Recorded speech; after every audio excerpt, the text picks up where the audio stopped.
Welcome to episode 9 of the Zech Support Legal Study Series. It's been a while since we dropped an episode. That's because my fellow law students and I are recovering from our first midterms. Now it's time to get back on track with inchoate crimes. I admit that prior to reading this chapter, I had never even heard the word inchoate before. So let's start with the pronunciation. Inchoate.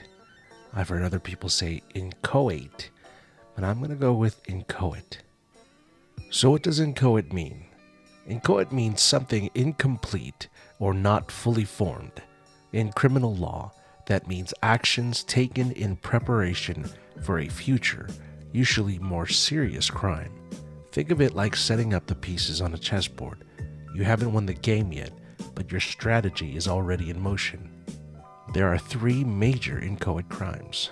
As we mentioned before, solicitation, asking someone to commit a crime, conspiracy, agreeing with someone to commit a crime, and attempt, taking a direct step towards committing a crime. Let's start with solicitation, the crime of asking. Solicitation, under Penal Code Section 653F A. It's when someone with the intent that a crime be committed asks or urges another person to commit it. There must be a specific intent for crime to happen. The crime is complete the moment the request is made, whether or not the person agrees to it. The moment that you say, "Hey, will you rob that bank for me?" you've committed solicitation, even if they say no. A note about merger doctrine: if the person agrees, the solicitation merges into a conspiracy charge. The ask becomes an agreement. Defenses: factual impossibility. You're still guilty even if the person was an undercover cop or the crime wasn't actually possible. Withdrawal: generally, changing your mind after the ask doesn't matter unless you actively stop the crime, which some jurisdictions recognize under the Model Penal Code. Conspiracy, the crime of agreement. Conspiracy is considered particularly dangerous because it involves coordinated criminal effort. Under California Penal Code Section 182, a conspiracy is an agreement between 2 or more people to commit a crime, an intent to achieve the criminal objective, and in modern law, an overt act in furtherance of the conspiracy. Now, how would they prove such an agreement?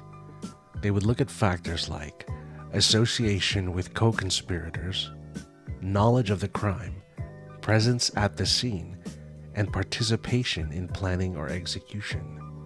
Real-life examples: Commonwealth versus Azim, 1983. A driver whose passengers beat and robbed the victim was convicted of conspiracy based on circumstantial evidence. Presence, knowledge, and participation mattered. People versus Swain, 1996. No conspiracy to commit implied malice murder, because you need specific intent to kill to conspire. You can't conspire to something you didn't intend.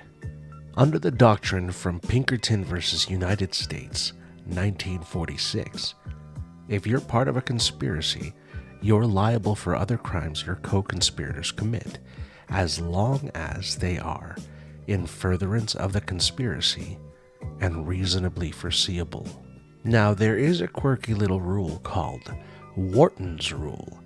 If the crime, by definition, requires 2 people, such as dueling or incest, you can't also be charged with conspiracy to commit it.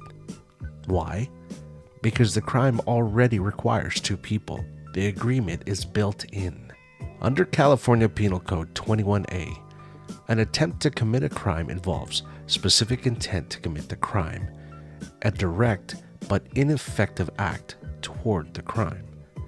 The act must go beyond preparation. It must be a substantial step that strongly shows the criminal purpose. There is also a thing called the kill zone theory. In the kill zone theory, if someone tries to kill one person but endangers others nearby, they can be guilty of attempted murder for everyone in the quote-unquote kill zone.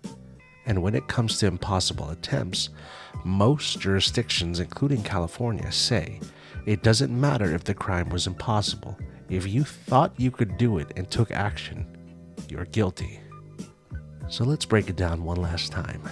Solicitation, asking, is enough. Conspiracy requires the agreement, the intent, and the overt act. And the attempt requires intent and a direct, unsuccessful act. And remember, you can't conspire to commit implied malice murder. Even if the crime wasn't possible, if you tried, you can still be guilty.